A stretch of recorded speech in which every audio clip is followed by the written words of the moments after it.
All right.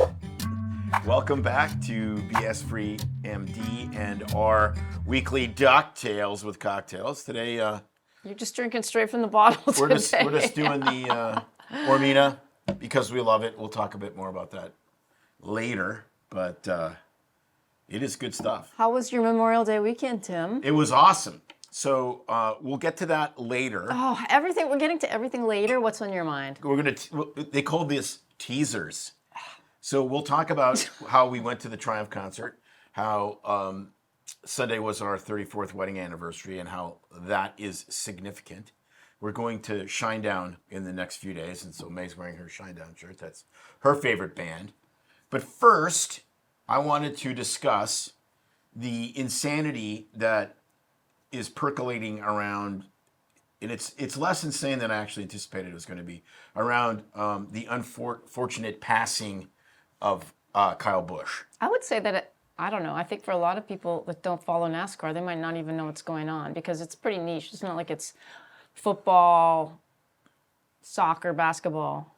Yeah, it also depends on where you live. But so the bottom line is Kyle Busch was at work running a racing simulator, so doing what he does, on a Monday or whatever, and they call for an ambulance because he gets super sick super fast.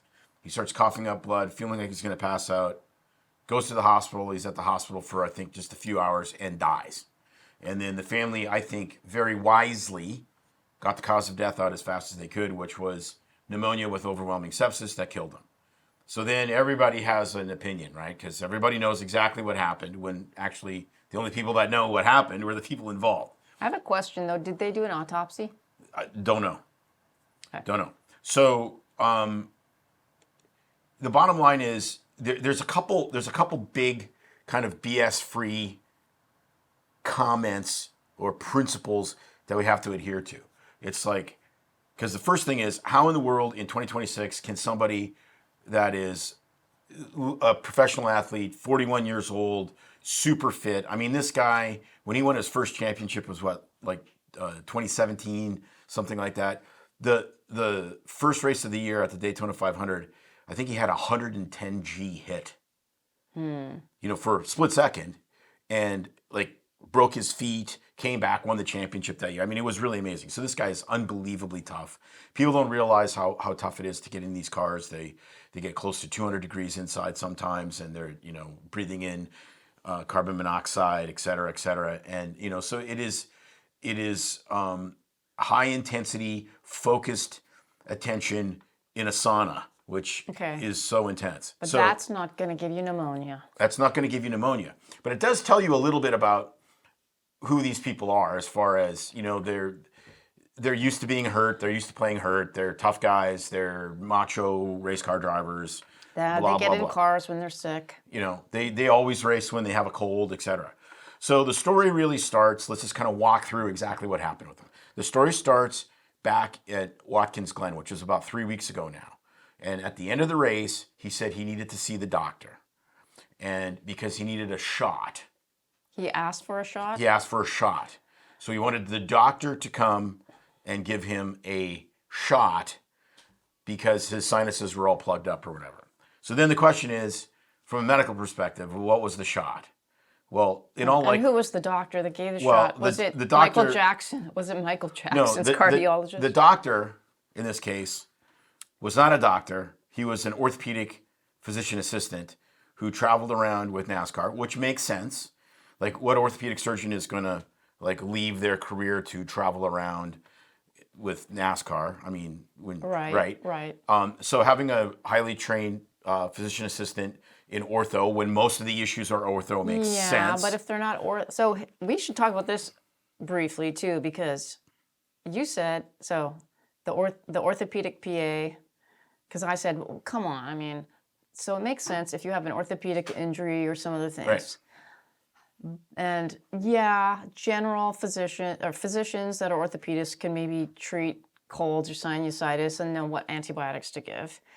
PAs are usually more, unless they've done family practice, I mean, they bounce around a lot, so they might have had background. They might not have done anything but orthopedics. Well, let me look them up. And so Do they even know how to treat sinusitis appropriately? Are they using the right antibiotics? Are they using wrong? Are they using things they shouldn't have?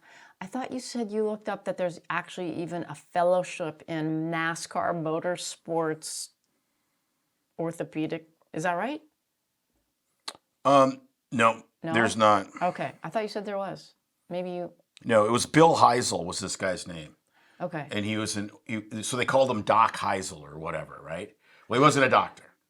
And, like we could open the entire can Yeah, of, let's not go of there. how PAs are trained. We've worked with some unbelievably great PAs. I've worked with PAs that I would trust more than some doctors I've seen. We've had this discussion Right. numerous times.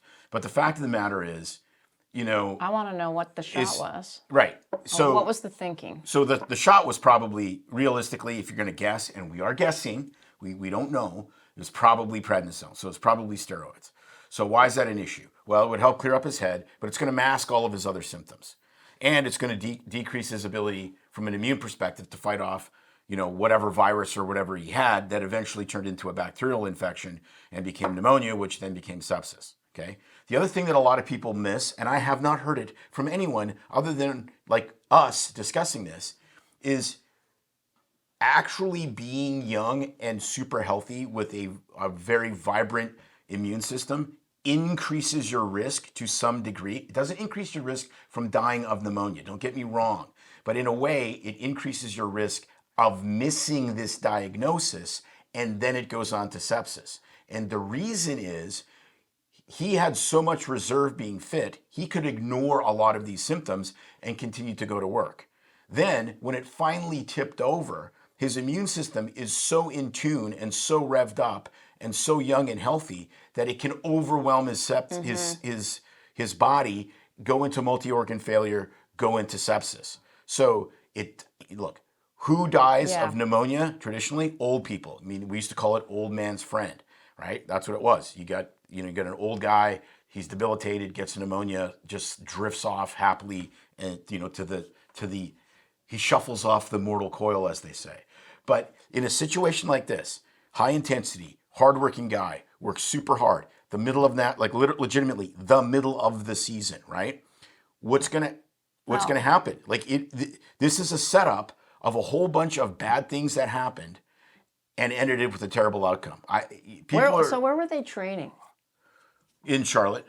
How hot is it there? No, they were in the building. They were in the building. Yeah. But leading up to that. So I'm also thinking you can even miss a fever. I mean, if it's, like here, with it being super humid and hot in the morning, he could be running a fever, hot, sweaty, not even really think about it, just feel run down and think, I'm just really sick with a really bad cold, and miss that kind of stuff. I mean, there's so many things. Yeah, but the thing you have to remember is, okay, this But I is still like want to know what the shot was. This is, of course, this is like an aviation disaster. So, because I'm a sick and twisted freak, I love watching the airplane crash shows where they go through and then they walk through all the stuff and they figure out from all this wreckage that it was like a $25 screw that got stripped and somehow screwed up the rear stabilizer, and then the airplane crashes and kills 200 Some people. people like true crime. You like I like true airplane. True airplane disasters. But the thing, and we would talk about this in skydiving endlessly. One thing doesn't kill you. It's a cascade of events that kills you, right? And if you break the chain of that cascade of events at any point in the chain, you don't die. And so that's why it was always so drilled into our heads as far as emergency procedures and so forth in skydiving, that you do the same thing and you train the same way all the time. Because otherwise what happens is you get away with bad habits, because one bad habit very rarely kills you, but 4 bad habits in a row does. Well, And so what happened to Kyle Busch was a series of bad things that if he would have gone to the doctor and potentially got worked up and had a chest x-ray, maybe after Watkins Glen, but at least between Watkins Glen and Charlotte, they would have caught it earlier. That undoubtedly would have saved his life. So if he would have not got the shot, not knowing what the shot is, but presuming it's prednisone, that may have completely changed that arc of history and saved his life. the other common thing to give a shot of that orthopedists know well to give Is Rocephin. And I was thinking, what happens when you give one shot of antibiotic Yes. to someone with certain types of bacterial infections? Yeah.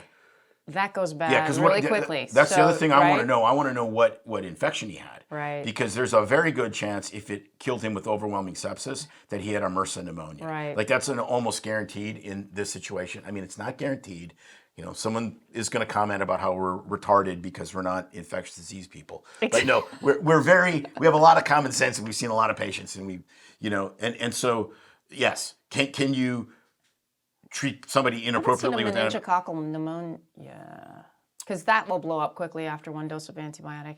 Yeah, maybe. Anyway, because so like it's easy to. Oh, this is Tuesday afternoon quarterbacking this. Well, it is, but the bottom line here, and kind of like the call to action on this one, from my perspective, is I sure as shit do not want to be seeing sepsis awareness ads and pneumonia awareness ads and my urgent care filled with 75-year-olds scared to death that they're going to be the next Kyle Busch. Because guess what? They aren't. With rotavirus. Because not rota. With RSV. RSV. Because you come in and I know your temperature, I know your oxygen sat, I can clinically assess your chest, and I can do a chest x-ray, and we can wipe away all of those doubts in 2 seconds. Well, what about the other people that are going to be blaming the COVID vaccine for this?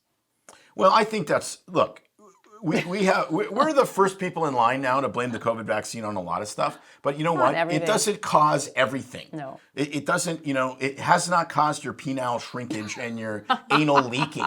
Like, I'm sorry, that one's on you. And yes, that's a very good point. Could his immune system have been slightly disturbed from the COVID vaccine? Sure. That's not what killed him, though. I'm sorry, that's not. People at 41 die of overwhelming sepsis, not commonly, but all the time. This happened to a celebrity. People miss. Well, here's the other thing that's going to happen: is people be running out for their pneumonia vax now. Even I'm just saying, that'll happen. The people will be writing in saying, "Well, that means I need to get my pneumonia shot, right?" Yeah, but but that's again, the pneumonia shot isn't for pneumonia. It's for a bacteria that can cause pneumonia that somehow 150 years ago we named after pneumonia. It's not a pneumonia shot. I know. I just had to put it out there. It's a strep bacteria vaccine. That's what it is.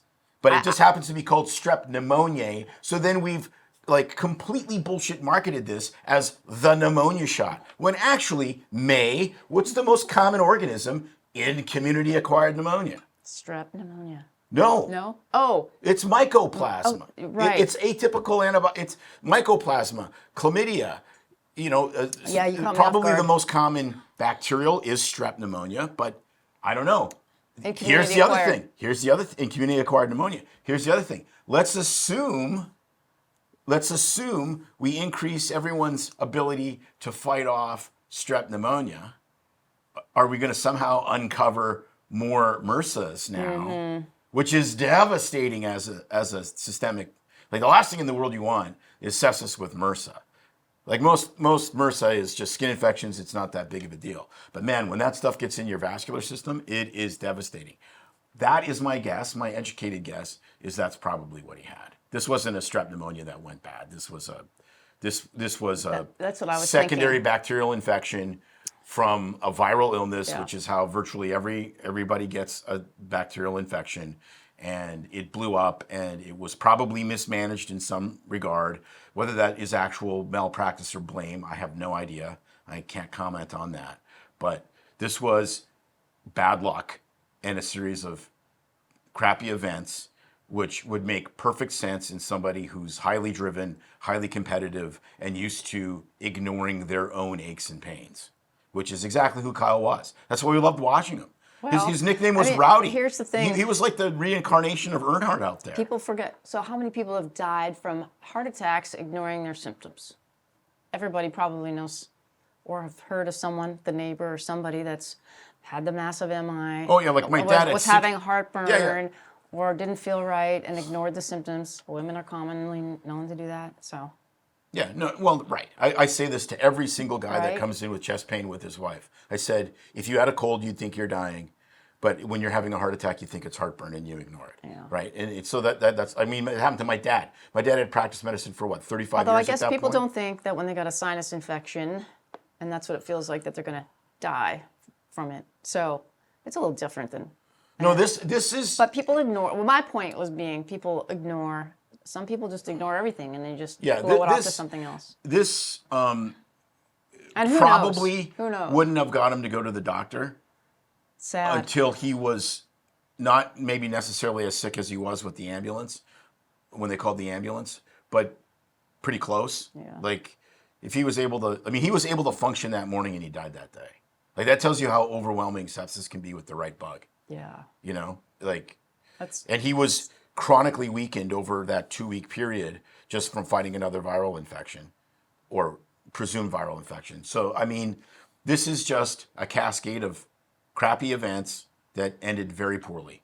And we feel terrible for his family. Yeah. He's got a great family. I mean, you know, it's interesting because the last race of the year at Homestead in 2014, at the beginning of the race, I stood next to him and his wife when she was pregnant with their son. Just because we could go wherever we wanted because we had like essentially the NASCAR God Pass where you could go wherever you wanted. So we were just like, let's stand in front of Kyle's car with his family, and his wife was there, and you know, she humanized that guy. He was pretty out of control, and she took very good care of him. So I feel terrible for his family, but please, for the love of heaven, if you have a cold and you don't have a fever and your O2 sat's okay, everyone can buy an O2 monitor now. You're probably going to be fine.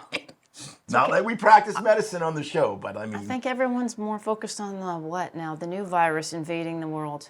Well, we're back to Ebola again. It's Ebola season again. I can't believe it's Ebola season. I still have my hantavirus decorations up, right? I'm like in love bugs. Well, the love bugs are leaving, and now it's Ebola season. Yeah, So. it's back to like. Well, actually, to segue. I'm so done with like Ebola is always going to pop up in African countries for a little period and then burn itself out because it's so dangerous. You'll never get an Ebola pandemic. It's not possible. It's too dangerous and kills people too fast. Well, I was just going to try to segue, like you like to do, into it's actually concert season coming up. Yes. So we could talk about that. But before we do, because we'll talk about that later, as Tim likes to say, what are we drinking? Oh, you're drinking nothing, which is bad because you should be hydrating because you probably... No, I just drank half a liter of water. I threw it on the floor. And I am sipping on my Aurmina water. And how do you pronounce it, Tim? I had to correct him because Pierre would be it's Aurmina. Dismayed to know. It's and I call it like Aurmina, and I come up with. You called it Aurmina. Yeah. I don't know. It's Aurmina, like ore as in gold, mina as in minerals. Gold minerals. Gold minerals. Not aura as in your persona, aura, vibe. Which is weird because we have another product that we love, which is I know. Aura. Oro. Yes. It's so good. Oro Wellness. Why? Anyway, Aurmina. Sorry, if you have not been following us, you would have seen not only what we were doing this weekend, but they had a rare sale. And hopefully it won't be so rare, but it was 25% off on their website for Memorial Day. And I was posting about it all weekend, probably annoying the people that do follow us. But I will say that we now need to get another 2-gallon glass container and put on our countertop because we are using that much of it for everything. Tim's drinking more water, and I'm hydrating more. I was always terrible about it. Because you know why? Because it tastes great. And it's less filling. I don't know about the less filling part, but we can't make medical claims. They won't make medical claims, but it's pretty darn good tasting, mineral spring-like taste, and we feel really good. There's a lot of things we're doing in our life to help us feel good, but this is extra amazing. And all I can say is check out their website. It will answer a lot of your questions, and go back and watch the interview with Pierre Corey on our show, talking the history of it, how it was developed out of Japan, that it was developed, and it's really basically like taking the minerals of the earth as the water runs through it and removing all the crap toxins and making it almost like a supercharged water the way it was meant to be hundreds of thousands of, however long you think the earth has been around, millions of years ago. But Really good. And they do have another product that you can use for agriculture. I don't have it here with me, and we are affiliates for it. But that product Amazing. is for, you could be the little hobby farmer at home. You can pour it on your little potted plants. I will have to get some, but it helps remineralize the soil, and it completely changes. And Pierre talks about that. Yes, for our Portland viewers, it probably makes weed way better. Oh, there you go. So add it to, We don't know, add it to your plants. but I'm just guessing. And so, yes, we're affiliates with this. We get a tiny little commission. I wish we could offer you discount codes. We cannot at this time have the ability. I would love to do that. So maybe I'll talk to their CEO of that and see about that. But full transparency, there's only a couple things we're affiliates for that we really believe in because we use it. So there you go. Yeah, like multiple times a day we use it. Like all day long we use it. Exactly. All right, how was your Memorial Day weekend? Okay, so dude, it was great. It was super fun. Got a little kite surfing. We went to the Triumph show, which was unbelievable. The April wine opened, and they had one guy left from the band of the '70s, and then who knows. And that was good. I liked it because as soon as I was listening to April wine, I was back in my 1967 Chevelle with my Alpine underdash tape deck and my pirated tapes that I was shoving in of April wine. And nobody knows who April wine is in the United States. But Triumph, I was amazed. There was a lot of people there, and those people that are still into Triumph were up way past their bedtime, clearly. It was past mine. And you know what? You had to tell that. I thought we were going to not get to go because we were having a massive thunderstorm here. It was down, dumping, and the forecast for Tampa said that it was going to be that way all night. And I was like, I'm going to start complaining and going to my default. I don't want to be out in the rain. And we drove up there, and there was a line that they waited to let us in because it was outside the clouds parted ways. It was awesome. And we all pack in our raincoats and didn't need them. Didn't need them. Yeah, it was a really great show. They got 3 other Canadian artists that are just tremendous studio guys and hired guns, and kind of backfilled and made it basically a Triumph supergroup.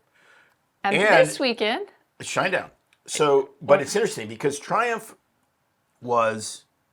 This was an interesting full circle event for us because the show was on our 34th wedding anniversary, and we were supposed to on our wedding day we had a song picked, which was a Rick Emmett song off of his first solo album, and Rick Emmett is the frontman, the singer and guitar hero of Triumph, and it was called "The Way That You Love Me."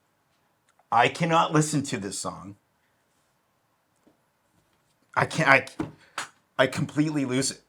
Okay, I should have gave Kevin to put the picture of at the wedding of you crying and you not crying and me not crying throughout the wedding because the song is so. It was crazy because 34 years ago we got this song and we're like, okay, we have to play this. And basically the theme, the chorus is, "I love you the way you love me." And so we believed that at that time, and it was true, but it was also aspirational that we were going to start this committed relationship, and the goal was that we would be able to do what's happened now and look back decades later and say we did that. Yeah, wouldn't it have been cool if you had a song that at the show? I should have put in a request. We went out to dinner and I put in a request. We got free key lime pie, but I didn't. Yeah, it was such a. It was such an obscure album, and it wasn't very. You can't get it on Apple Music. I know. And but it was incredibly powerful because we found out. So you're all serious, but I'm like, we found out how much we loved each other when we went jet skiing.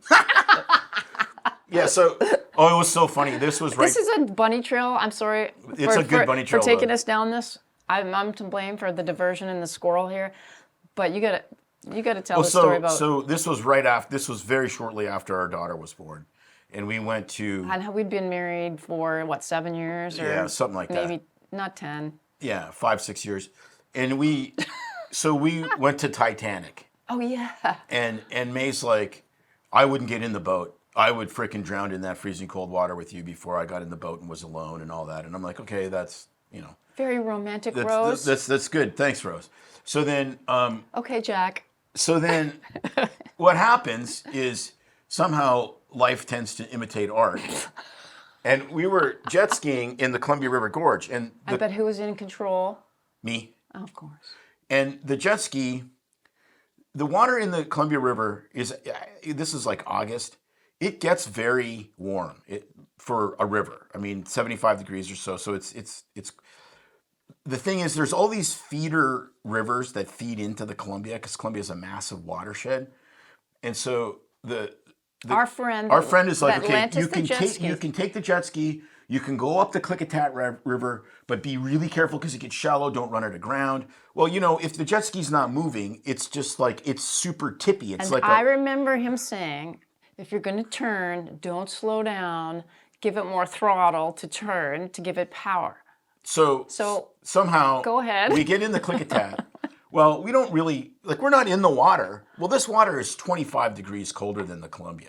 Easily. It's coming straight out of the mountains. The long and the short is, that thing, tips over, and we are both in the water. And, it's upside down. And, it flips back up, and we're having to swim to crawl back on top of it. And we would have clawed each other's eyes out to get out of that freezing I think you cold. pushed me under at one point, and I pushed you under. Yes, standing on your did. face to get back in there. You pushed me down, and then I pushed you down, and we were literally almost drowning each other. And then we grabbed that thing, and we looked at each other and started laughing, like, "You're gonna kill me!" So much for Titanic. You're gonna kill me, exactly. It's like, yeah, so much for okay. So all the romance went out of that one. Yeah, till death do us part, except in the cold water. Yeah, except if it has to deal with cold water. Cold, yeah. Our cold shock protein, says Joe Rogan would say. Those woke us up really fast. Yeah, that was crazy. So at any rate, it was cool to go see Rick live with Triumph, knowing that this was the song. But the story with that song gets even weirder because it wasn't sang at our wedding. And the reason was, so my buddy, who's a great musician, he changed the key for the singer, played it all out so that he could practice it. And one of my friends was gonna, come from Winnipeg and be the MC at the reception and sing this song at our wedding. And he couldn't because the week before our wedding. Because he was at a funeral. Because the week before our wedding, the last woman I dated before May and I started dating, who was a good friend of mine still, got married a week before us, and he was at that wedding, and they went on their honeymoon, and 2 days into their honeymoon, her husband was struck by lightning and killed. So my buddy's like, dude, I can't leave here. Yeah. I can't go from, he was the director of this camp where we met, and he's like... So he was at the funeral instead of our wedding, and so... That's horrible. And so we played the song, but nobody sang it. So Rick Emmett sang it. Yeah, Rick Emmett sang it. We should have... There you go. Yeah. There he is. Yeah. Good luck trying to find it. Oh, we have the CD, at the garage condo, we and have the CD. Yep. we could have brought it. We can't play it, though. Copyright violation. Oh, the wedding picture. Look at that. Okay, look at that. Big, okay, what did someone call that? They called it a headdress I had on my head instead of a veil. My friends called that. We wore that thing to so many a couple girls' bachelorette parties. I think that thing got passed around. I don't know if I even have it, but I still have my wedding dress. You need it for when I get the Trans Am and you can throw it out the window. Exactly. When we drive the black Trans Am. I wore my wedding dress a few years ago for the charity event. Look, that's us. Okay, at the beginning of COVID. We're showing these pictures because we were going to talk about how do we stay married for 34 years. I think working together is very unique because a lot of people cannot work together as spouses. We had a lot of fun. Well, that was our COVID era times there, messing around in our but here gear. There's a gigantic caveat in the working together. Well, when we worked together as when we worked together as doctors and we're equals, it was fine. May was my nurse for a while. 9 months. For 9 months, and that was a disaster because she could not take orders from me. Oh, come on. You be my nurse for 9 months and see how that would work out. Would you take orders from me? I don't know. Okay. But it was We like, could I'm do like, a you're whole the show on nurse, that. do what I tell you. Okay, wait. So that picture was going to be my segue into this coming weekend because That was another. so I'm wearing an Iron Maiden t-shirt. That's before the concert in London. No, that one's isn't not it? in London. That was in Vegas. Oh, yes, The, you're the right. London, My bad. The London show was Shinedown and Iron Maiden in London. On our our 25th 25th wedding anniversary. anniversary. Shinedown is my favorite band, Iron Maiden yours. But that's why I tossed it in. Someone wrote in and said, I just didn't take you guys to be rockers. And I'm like, you listen to anything. But this is a patient, previous patient. I'm like, oh, I guess, I don't know. I would like to know what they thought we listened Oh, to. and then there's my medical school graduation mock picture, as opposed to the. Oh, yes, we had to bring serious these. So there's a story behind these grad photos here. We got engaged while we were getting our pictures taken. And there you go, man. Oh, you got to get it. Oh, well, that's funny because when I turn it, probably just depends. Perfect. Look at that. We got engaged while we were getting these pictures taken. That was the only way I could surprise May was to like everything else said, hey, we should go do whatever, and then she'd like, oh, and then you're gonna propose. And it's like, So I didn't bring that one in. It's at home. I totally forgot about it. Because people want to know, Tim, how do you stay married to me for 34 years? well, I think it's fascinating because the principles that I thought before I got married are exactly correct for being married for 34 years. Like I had a set of principles and I just stuck with them. And I think it's if you want to distill down what it takes to have a successful long-term relationship, it comes down to one thing, is that the relationship is bigger than either party in the relationship. So, and it fascinates me how people in the most intimate relationship of their life, they don't understand this, but they understand it in work. So you're a school teacher and you want to punch some mouthy kid in the head, but you don't do it because you'd lose your job. And so you sacrifice your emotional state to do the right thing and take care of that kid. If you're a policeman, you're not like, I'm not sure that I feel like pulling over people and potentially pulling a gun on bad people today because it's just not, my chakras aren't right or whatever. You don't. You're a policeman. It's your job. You potentially sacrifice your life for the service of the community. So people understand very intimately what it takes to maintain a career or a job or whatever. And they can't take that common sense sometimes and apply it to relationships. It's like, well, because the marriage is bigger than you. Because the marriage it's isn't emotional. about you. It's about both of you. Because it's so much more emotional. Well, and I think it comes to what your point is. Yeah, and on my point, when you asked this, I would say you have to go back, I think, and ask, why did you get married in the first place? Like, why did you want to get married?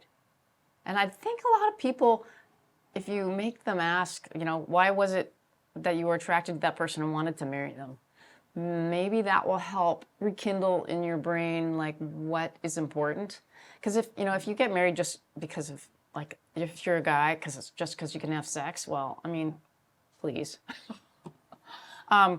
That's changed nowadays, so it is not the 50s. But if you're attracted to some guy because he's got like a boatload of cash, a thick wallet, and a fancy car, well, odds are that your whole marriage is going to be built around like material things, and it's not going to serve all the other needs that you're going to have other than the materialistic ones. So I think back to like, what is it about your spouse that was attractive to you? Why you wanted to marry them? Like what your list was. Everybody's in their head, or if not on paper, it's got their little list of the ideal person. But even if you have your list of the ideal person, like what is it that they're going to be providing you? Or what do you think what needs they're going to meet? I mean, some of it's unrealistic. Some of it's naive and immature. But I think that's the starting point. And I can answer it for us, but I think a lot of people forget. Why did you get married in the first place? Yeah, but okay, yeah. So if you again, I'm a big But principles. what happens too is people then go, yeah, but they changed. They used to be this way, and now they're this way. I'm like, okay, So why did they change? Well, Did you change? Did you change? Everybody changes, and it can be for the better or for worse, but usually there's a reason they change. Sometimes it's subconscious things you're doing that makes them change. Yeah, I think Whether it's nagging, nattering, drifting apart, not emotionally being connected, there's that whole responsibility. And so, you see, it used to be really practical, right? See, so like you go all the way back to like caveman days, and men got married to have families, and women got married to be protected. And then it was, men wanted to have like a sexual partner and a bunch of kids to like work on the farm, and women needed, a roof over their head. And then it became, Mad Men, which was the only way for women to kind of take their meager social status, if you came from meager social status, and ramp it up, was to marry a professional that was way out of your league. So then you became the secretary in the ad agency, and and got the John Hamm character, right? So that's all completely changed now, right? well, true. So, And that doesn't mean those marriages were good professionals- marriages. So we're not that's saying that. no. We're not. No, not at all. I'm just saying the dynamics. Yeah. So now, like professionals like us marry other professionals. Like that's it. Like if you're frequently. like that's way more common. Like way more common that two lawyers are going to be married, two doctors are going to be married to each other. Like the kind of distancing of careers or education, that gap is almost entirely eliminated For now. various reasons, though. I mean, Right. there's the intellectual equality that you want to have. Yes. Yeah. So there's that part because you want somebody that But there's primarily the time, but there's the primar- practical reasons. But primarily it's practical. Yeah. It's like you can only marry people you see. right. And when you're in medical school, who do you see? Like you could marry a nurse that you've seen a lot at work, or a classmate, or another It doesn't change being able to stay married for a long period of time because still I don't know the stats on how many marriages end in divorce anymore. It used to be, everyone used to throw it's around 50. It's 50, but that's cumulative of all marriages. Yeah. So it's kind of a BS stat. It's not. It's because it's way like less than first 50 marriage, for first second marriages. marriage, third. Yeah, because once you've been married more than 2 times, then your risk goes way up. So How do you keep it fun and likable? Again, it's all super practical stuff. Well, it's what we always talk about. The 4, 5 F's, right? Yeah, no, and it's faith, family, finances, and fun. That's the 4 F. But the thing that's really different in a marriage is like you should have a goal. Like, what do you want? Like, what do you want? Like, do you want a partner? Do you want a cheerleader? Like, everyone has different needs, and like so much of this is just practical. It's who was that guy's name that wrote the Haley or whatever, that wrote the His Needs, Her Needs book. And it's like, this guy was a counselor, interviewed tons of people that had affairs, and he's like, how do you affair-proof your marriage? And he says, it's really easy, is that you meet your partner's needs and they meet your needs. And if you negotiate that and you're actually working on meeting their needs and discussing what their needs actually are, because the hard part of the Rick Emmett song, I Love You the Way You Love Me, is assuming that if I meet a need that I want for the other person, that it's going to be a need that they actually need met. And it's not. Right. It's almost never that way. Like, women have different needs than men have different needs than women, and then there's a priority scale, which is super important to discuss. And how would you know that? I mean, that's the So problem. like buying me a meat slicer for my birthday, like my dad did for my mom that one year, is not meeting my needs. It was meeting my dad's needs so he could carve his roast beef into little thin slices. But my mom was truly unimpressed because she was not into cooking. She got the meat slicer. Right. No, that's exactly the point. But the other point of that is, again, if you're going to put the mission or the marriage above the individuals, then you better figure out what the other party needs so that you can meet that. Because otherwise what it becomes is it's this insane mental mind reading thing. Well, you should know. Women. You're very smart. You should know that this is what I want. Well, how the hell would I know that if you don't tell me? Well, you should just know. If you loved me, you'd actually know. Why? Because some magical fairy dust from the sky would like imbue this knowledge into my brain? Well, No. when you've been married as long as we have, we're thinking the same thing, so you should be able to think what I'm thinking.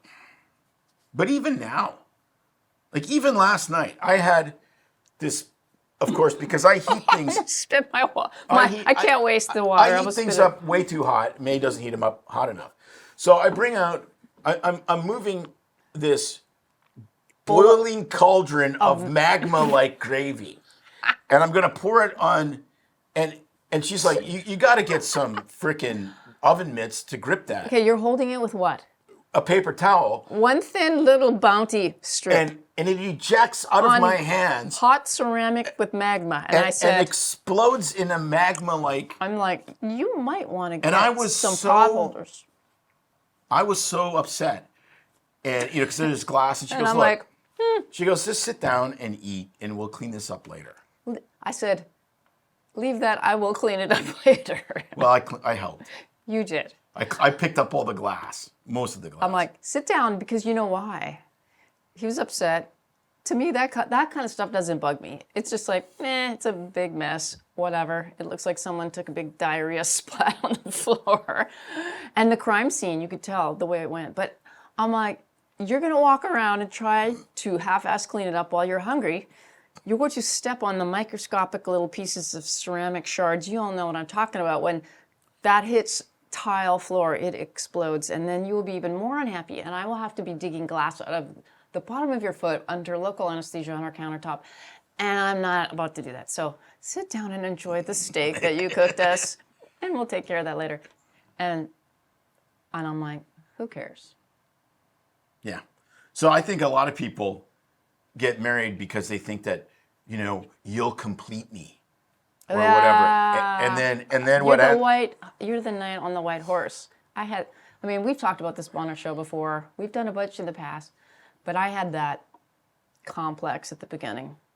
I had a lot of baggage that I hadn't dealt with, and I thought that, you know, you'd sweep me away like Cinderella from all that crap, and so I had to work through that. Right, because instead of unpacking your baggage, I was going to make you not worry about it because I would just fix things and the baggage would just magically go away. When in reality, you just end up with your baggage and my baggage at the same time. I was hoping it would sink to the bottom with the Titanic. No, we were too busy clawing each other's eyes out trying to get onto the jet ski. So, it's super practical. I think the principle of the marriage is bigger than each partner. The way you're going to make that work is you're going to try to figure out what needs your partner needs and then meet them. And then it starts to become really fulfilling and really fun. And it gets easier and easier like any learned task. You learn to say thank, like we are more effusive with thanking each other, praising each other now than we were 34 years ago because it's a habit. And it makes the other person feel good. And it makes you feel good. And it makes you feel secure in the marriage. Like, mate, we take separate vacations a lot. And people freak out. They're like, is there something wrong? And I'm like, no. That's what makes us who we are, is I do stuff that May doesn't, enjoy. And I come back and I'm more me and I have more to offer and vice versa. You know, she'll go to Hawaii by herself with a friend or with our daughter or whatever. And she comes back refreshed. And it's a sign of health because we're not worried about me hitting on women or May getting picked up, even though she's kind of retarded in that regard, and always gets hit on by other guys when she's by herself. So frequently, and not always, but frequently. Yeah. So but she's not worried about me going to Sturgis and like getting the clap or something. Oh, there's so many good stories of you guys running away at Sturgis from some stuff, but that's for another time. Yeah, somehow biking with hardcore bikers that are pastors is an interesting experience to say the least. I think that's so cool. So again, I think it all comes down to practical stuff, and it's like, people are like, how do I choose a mate? How am I going to find the right one? Well, you're not going to find the right one because you're not the right one either. Like, that's the point. There's no right one. There's right enough, right? And I think it's so powerful. It's like, have a list. Oh, that's not romantic. It's not romantic. Staying married is not romantic. The romance is the bonus that comes when you do the practical stuff. Staying married is not romantic. Let me just no. The principles that allow you to stay married are not romantic. They're practical. They're practical, and people. So it's why arranged marriage. Like, why do arranged marriages tend to last longer? Because you take the two people in the world that know you better than anyone else, which is your parents, and they negotiate with somebody else's parents that know this other person better than anyone else, and they go, yes, that will be a good match. Yeah. So that actually makes sense to me. I can only speak to part of that because I know a lot of it is all based on status, financial negotiation stuff. But modern marriages aren't based on status and financial stuff. It would be fun. So I do have a friend / colleague from mid school that had that arranged marriage. Would love to have them on the show because they're still married. I think about as long as us. It's over 30 years. Would like to find out how that's gone. That would be a great interview. Anyway. Yeah, no, so like it's practical stuff, right? Like you have a list. It's like, hey, what am I looking for? Like, do I want to marry somebody that's in the same career field as me, or someone that's different, or somebody that's totally artistic and I'm not because it complements? Okay, well then you're going to be looking at different places, and it's the good enough. It's really what it is. Is she spiritual enough, pretty enough, smart enough? Because you're not going to get 10 out of 10 on every single thing. Because hopefully you can grow each other together into 10 out of 10 on everything, but it's not going to start that way. I thought it was like Bo Derek meets Oksana Baiul. Yeah, right. And sure. Einstein all wrapped into one. Yeah, and I was, because being married to Einstein would be, apparently he was quite it's not Oksana, it was Nadia Comaneci who got the 10 at the Olympics. Apparently. And Bo Derek was the 10. Yeah, apparently Einstein had lots of extramarital affairs, my understanding. That'll be interesting. So you can come up with a whole new branch of physics and still suck at relationships. Imagine that. It's like... Well, cheers to another, I don't think it'll be another 34. That's 68 years, and if we do the math... No, I want 35 because I want to get to 69. What's your anniversary? You're in a nursing home, it's like, what's your anniversary? 69. It's my 69th anniversary. That's only 35 more years. How old will I be?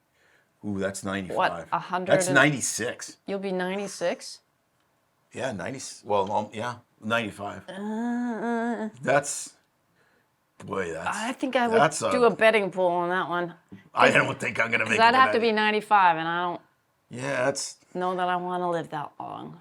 Yeah, I don't know either. But who knows? Maybe with all the AI and the bots and whatnot, we'll be younger at 95. With all the Aurmina and the great other we're not making like a medical claim. Peptides and stuff in the world. Yes, maybe we'll be younger. Remember when I was 60 and I felt like dog shit? Now I'm 90 and I feel amazing because of I'm a human pincushion with like a robo brain implant and who knows, right? Like maybe that's the case. Frozen on ice, just your head. I don't know. This is okay. Head in a jar. That's what we're time to wrap this up. Yep. Well, thanks for tuning in again. Check out Aura. Oh dear. You said it. I said check out Aurmina. That's a problem. We got to get some different vowels and letters in there. On their website, Aurmina.com. And till next time, stay hydrated, drink the good stuff, and we'll see you all later.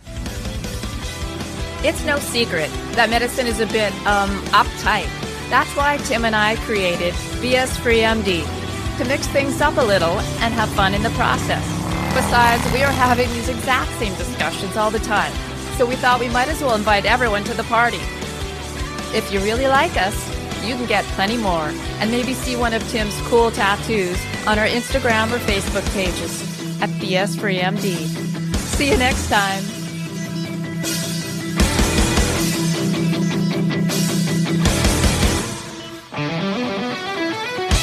But we try to keep BS Free MD as raw and real as possible.